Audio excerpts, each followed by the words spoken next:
Bonjour, bonjour, nous revoici avec les années 80, le troisième thème. Aujourd'hui, nous parlerons de la peinture et la sculpture.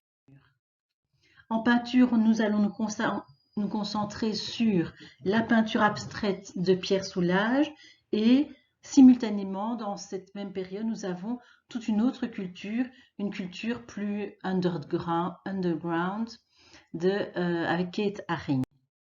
Alors Pierre Soulages, il est fascinant. Je vais vous demander de regarder les dias suivantes et d'observer, de cerner la teinte qui le fascine et comment il fait varier cette unique teinte.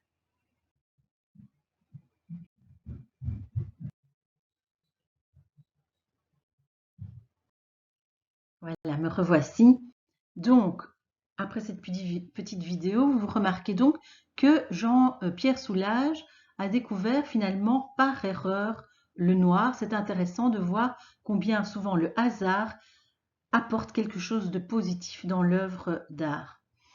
D'autre part, il insiste sur le regard du spectateur qui, en bougeant, va faire varier donc la lumière et va apporter un sens différent à cette œuvre. Ça, c'est très important, le côté interactif.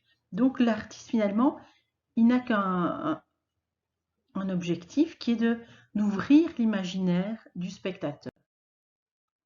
Parallèlement à ces tableaux qui sont finalement assez classiques, on a une culture complètement différente qui est la culture underground, qui est donc une culture déviante, hein, loin du politiquement correct, c'est-à-dire ça a touché la musique, les vêtements, la peinture. Alors, au niveau vestimentaire, on les reconnaît, sont souvent des punks avec des crêtes, de couleurs. Ça peut être voilà, des punks, mais des skinheads aussi. Voilà, ça va un peu dans tous les sens. Ce sont des anticonformistes, mais finalement, ils ont aussi leur code et aussi une certaine uniformisation dans leur propre groupe.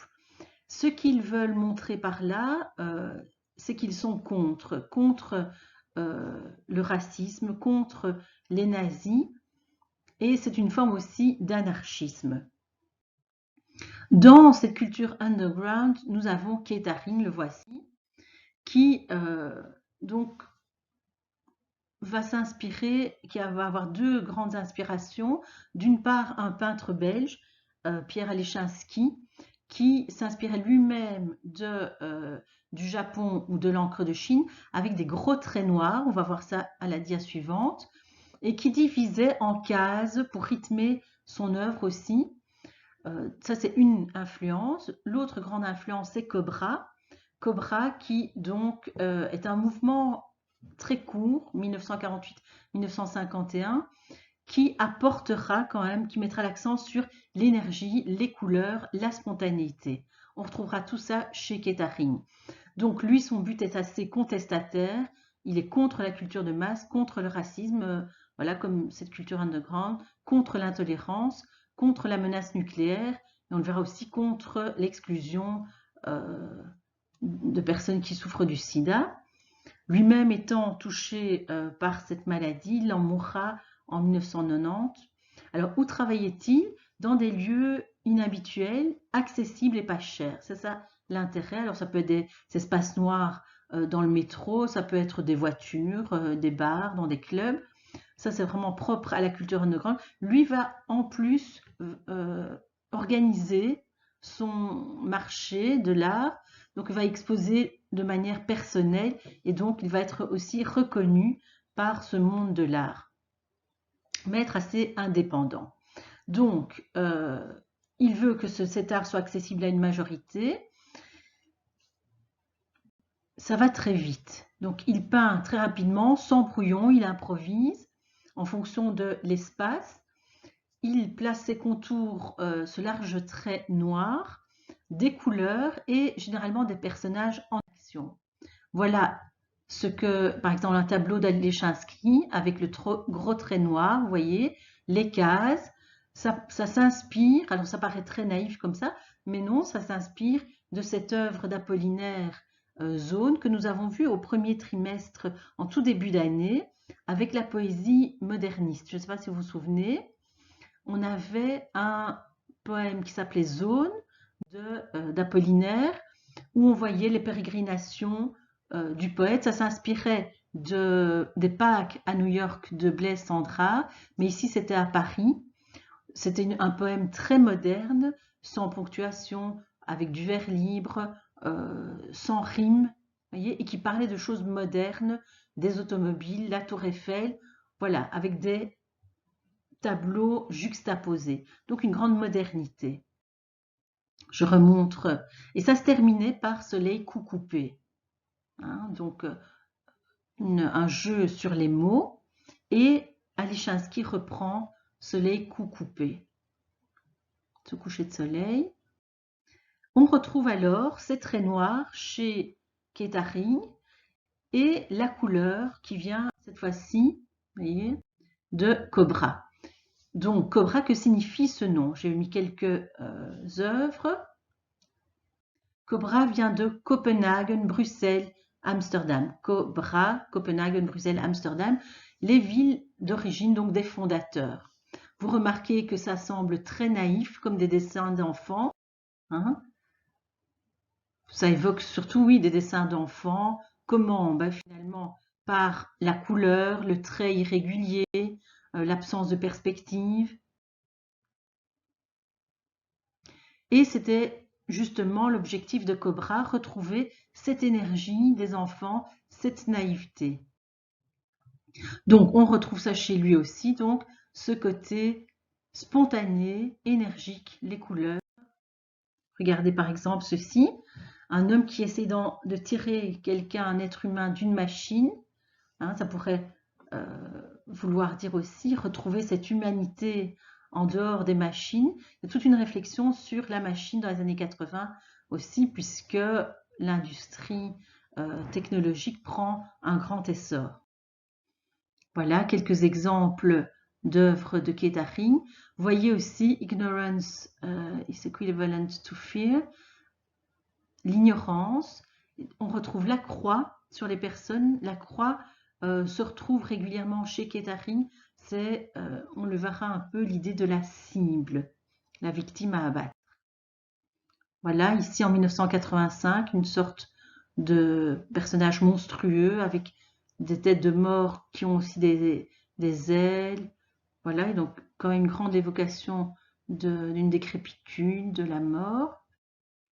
Que pourrait vouloir signifier cette croix centrale? Ici encore, il y a l'idée de la cible. Il faut savoir que la même année, il y avait eu un grand scandale en Amérique avec ce jeune garçon, Ryan White, qui avait contracté le sida parce qu'il était hémophile et il avait reçu une injection de sang contaminé. Quand il avait voulu retourner à l'école, eh bien, les professeurs et les parents d'élèves s'y étaient opposés. Donc, il y a eu voilà, un procès. Et donc, ça avait fort choqué l'Amérique. Et donc, la famille qui avait fait le procès aussi recevait des insultes, des menaces. Il avait dû déménager. Donc, il faut bien comprendre que dans les années 80, avec le début du sida, les malades étaient encore très mal vus. Et donc, Kettering va combattre cet ostracisme dans ses œuvres, d'autant que lui-même était atteint de sida.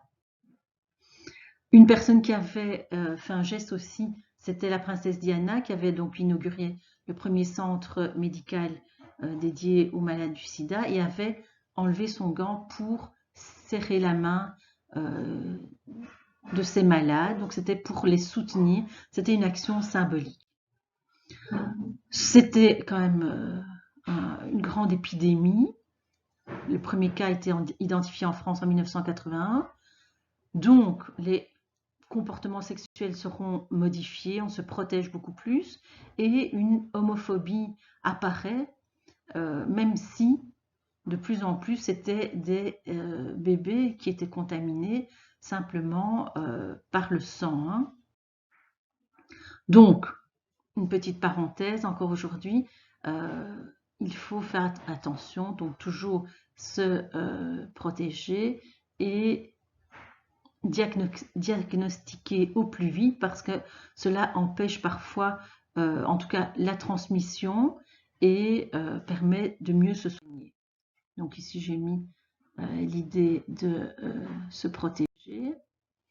Bien, donc l'importance du sida. Revenons maintenant à la sculpture.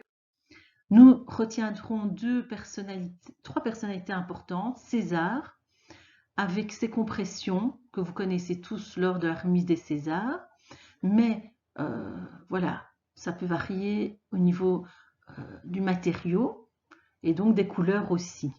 Je vous invite à regarder une petite vidéo qui ne dure qu'1 minute et une autre qui dure 5 minutes sur le travail de César pour répondre à ces trois questions. 1. Est-ce que tout était prévu dans ces sculptures? 2. Quels sont ces trois types de sculptures, trois concepts importants propres à César? Et enfin, comment on pourrait interpréter ces compressions? Alors, deux autres sculpteurs qui sont mari et femme, c'est Jean Tinguely et Niki de Saint-Phal.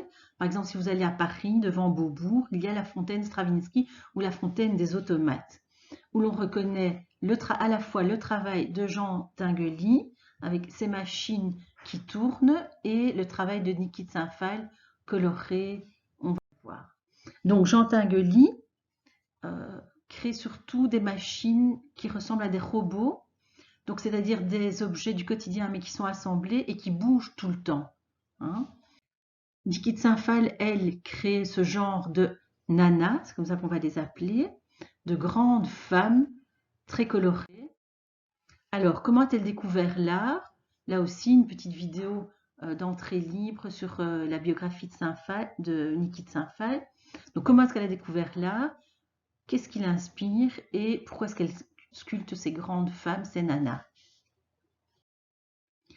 Donc, elle a découvert l'art lors d'un séjour en hôpital psychiatrique et elle a commencé aussi à assembler des morceaux d'objets, hein, des morceaux disparates, comme au parc Güell que vous pouvez voir donc à Barcelone, avec des morceaux de céramique très colorés.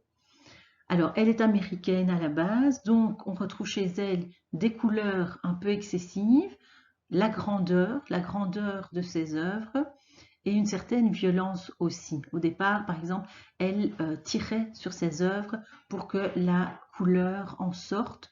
C'était assez violent. Alors, ces nanas représentent aussi la femme puissante, la femme moderne, mais qui écrase un peu donc ses oppresseurs, les hommes. Alors, pour synthétiser un peu, on pourrait dire que les plasticiens de l'époque, des années 80, des années 90, accordent une importance à l'humanité, donc réfléchissent à l'importance de la machine par rapport à l'être humain, ces ordinateurs, est-ce que l'humain n'est pas étouffé, n'est pas transformé en objet, réifié. Il s'implique aussi dans le combat par rapport à l'exclusion. Il y a une réflexion sur la mort, évidemment, avec la maladie du sida. Un certain humour que l'on peut retrouver. Une énergie aussi importante dans les couleurs. Et l'idée de faire réagir le spectateur, le faire réfléchir et peut-être le faire agir. Je pense qu'il y aura des liens à établir avec la littérature.